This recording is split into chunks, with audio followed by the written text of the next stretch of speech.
When you tour an art museum, or even when you watch a portrait artist on the street, you can't help but marvel at the artist's talent in depicting what they see. Most of us would never be able to paint or draw with the facility that they do. Or could we? Danny Gregory thinks that we all have the ability to make art and that we should try to develop it every day. That's what his book, Art Before Breakfast, A Zillion Ways to Be More Creative No Matter How Busy You Are, is about. He says that we all have that creative spirit in us, whether we recognize it or not. We make decisions about connections between different things. We invent new things all the time. So creativity can be sort of little basic things like how you decide to get dressed in the morning, what your outfit is. It could be what you decide to make for dinner. That's a creative act on a small level.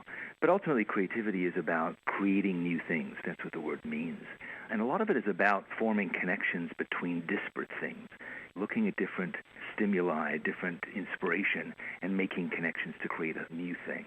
And it's a really important aspect of our lives, particularly in the world that we live in now. The people who are alive now are the people who their ancestors survived through history by creating new solutions to problems that cropped up, being able to look at things differently, being able to see a new way. Gregory says that our ancestors, as far back as the cavemen, learned to express themselves through art, music, and dance. And we all did as children, too. When we were little, we were all creative.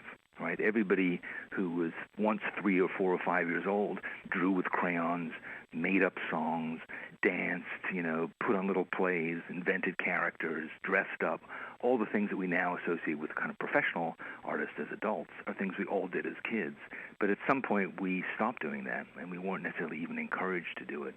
But I believe that that spark is still inside of us, that we still have that ability to make stuff without feeling like it has to be our job. It can just be part of our lives. So, how do you start making art?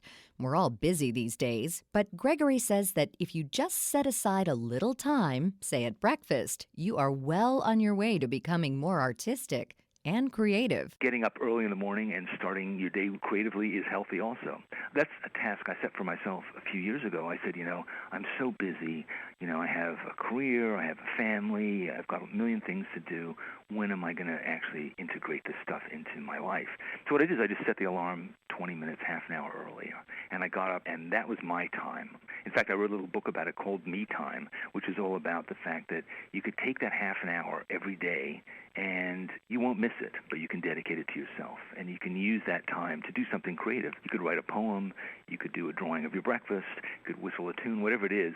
Just do that little time, that focus on yourself. It's a great way to start your day. It's a great way to develop a creative habit, and to just give yourself sort of that meditative time as well, time for you, time to kind of consider your day. He says that you only need a couple of tools, a sketchbook that's easy to carry around with you, and a pen. A pen, not a pencil? What if you make a mistake drawing your bowl of cereal or that blueberry smoothie? You think when you first start drawing, well, I'll draw with a pencil because I can immediately erase my mistakes. What happens when you draw with a pen is you force yourself to commit right away, and your lines tend to be more definite. Because what I want you to do is I want you to slow down a bit. I'm asking you to just draw for 5 or 10 minutes, but let's make those minutes rich. Don't feel like you have to necessarily even finish a drawing. Let's just concentrate on making that line feel like you really mean it. And if you know that you can back up and you can erase it, you can start again, you can start again, you can start again, it erodes your confidence. So I'm kind of pushing you out there into the deep end, and I'm saying, look, pick up a pen, do a drawing, and you know what? If it's terrible, you don't have to erase it, just turn the page. And then in a week, in a month, in a year, you might look back at that drawing and go, it wasn't actually that bad. You can start by just drawing the outline of your bowl or glass or plate with a bagel on it. Gregory says that after you're comfortable with that, you can move on to more detailed drawings, looking closely at the texture of what's in front of you. If I said to you, draw a bagel, you might draw something that looked like an O with a big O around it. If you sit down and really look at a bagel, you'll discover that it's like a landscape, a lunar landscape with little fissures and rocks and bumps and mountains and weird jagged edges. There's 1,000 things in there that you didn't notice. So if you focus on those things and say, I'm just going to draw those things, I'm going to really, really focus on them, I'm going to look, I'm going to observe, I'm going to acknowledge that I don't know, and then I'm going to record that with my drawing. Suddenly you make a drawing that's completely different than anything you'd imagined. You may not even know that it is a bagel, but it's an incredible experience that you're having. And the more you have these experiences, the more confident you get. And as you get confident, you become less obsessive about perfection. I find that the more that I draw, the looser I get. Gregory says that many great artists learned that perfection in creating realistic drawings of their subjects was limiting, and so they changed their styles. Picasso was like that. Picasso started his career doing incredibly realistic paintings. He was able to depict anything. He was an incredible draftsman. By the end of his life, he was drawing like a child. He did that in reverse. A lot of artists, I think, find that way to freedom and looseness by overcoming their perfection.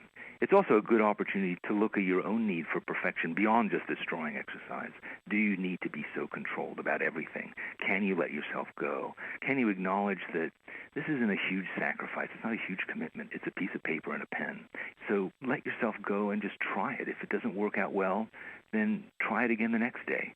It's okay to make mistakes. It's okay to screw up. And this is a very safe environment in which to do it. It's better than doing it while you're learning to drive, for instance. In addition to writing his book, Gregory taught more than 8,000 people to draw at his online sketchbook school. Artists there also learn to hone their skills, tell stories with their drawings, and display them online for other students and faculty to see. It certainly helps people to explore their inner artist, but Gregory says it does so much more for other parts of their lives. We hear from people over and over again is they say, you've changed my life because you've changed the way that I see things. I now see things as they are rather than just seeing things as I conceive of them. And that doesn't just apply literally to doing a drawing, but it can apply to all kinds of situations. It can apply to your relationships. It can force you to slow down and really listen. It just is a general approach to life that's different that can kind of start here, start small, start by doing a drawing, and ultimately transform who you are. People say that artists are dreamers, that artists aren't connected to reality. But what I find is that artists are actually much more connected to reality than those who don't draw, because they have to look at something. They have to see it. They have to see it as it is in order to depict it. Gregory says that learning to draw doesn't even have to be the main reason for reading the book or taking a course. If you can set those kinds of things as your goal, in other words, if you can say to yourself, I want to learn to draw because I want to learn to see, I want to learn to understand myself better, I want to learn to take risks, I want to learn to explore, rather than I want to do a perfect drawing, I want to hang something on the wall, I want to give a present to my cousin. So it's all about this exploration, this process of discovery. That's really the core of what art making is about, and certainly Art Before Breakfast is about. Sometimes when you take up a new activity, there will be those in your family or circle of friends who are hypercritical of your work, the naysayers. Gregory says that you should keep your drawings away from these people and find support from those who are more encouraging. One of the things I encourage people to do is to draw in a sketchbook. And one of the reasons for that is a sketchbook is a thing that you can close the covers of and put it away. You're not necessarily doing it for public display. And the second thing is I suggest that you show it to people who get it.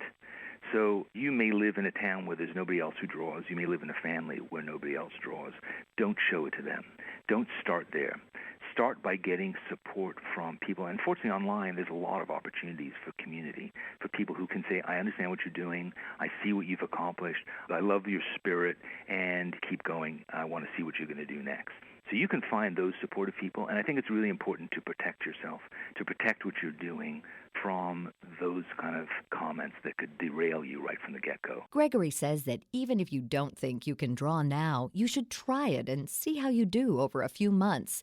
He says that after you've done it for a while, you might be surprised at how good you actually are. Certainly, like any physical activity, it takes time and practice to get better at it. I mean, drawing is about eye-hand coordination. It's about learning to use your eyes differently, learning to use your brain differently, and that takes time, and you will continue to grow physically. But I think the most important thing that a creative habit gives you is a transformation or a development in your confidence. I think it's the ability to feel good about what you're doing, to feel like you can do a drawing with confidence. And that's the thing you have to do time and again. And you have to put yourself into situations that expand you and stretch you and challenge you so you get better at it. You can find out how to start on your journey of creativity through drawing in Danny Gregory's book, Art Before Breakfast, available in stores and online. He also invites listeners to visit his websites at DannyGregory.com and sketchbookschool.com. For more information about all of our guests, log on to our site at viewpointsonline.net. Our show is written and produced by Pat Reuter. Our production directors are Sean Waldron, Reed Pence, and Nick Hofstra. I'm Marty Peterson. Experts increasingly recognize that recovery from opioid dependence takes more than medication. That's why BioDelivery Sciences, which recently launched a buccal film for the maintenance treatment of opioid dependence, is introducing a novel support program as well. The program, called InReach, includes a website and a mobile app with a comprehensive array of information and resources to support patients and their families.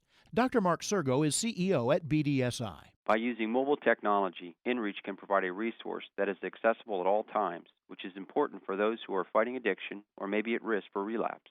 InReach also offers tools to use at all stages during the addiction recovery process. InReach includes resources on motivation and has a series of downloadable charts to record personal goals, moods and emotions, triggers, and treatment history. The app has a place to create personal pin boards with motivational messages and photos. Find out more at InReachAssist.com. That's InReachAssist.com, or download the app directly from the iTunes Store.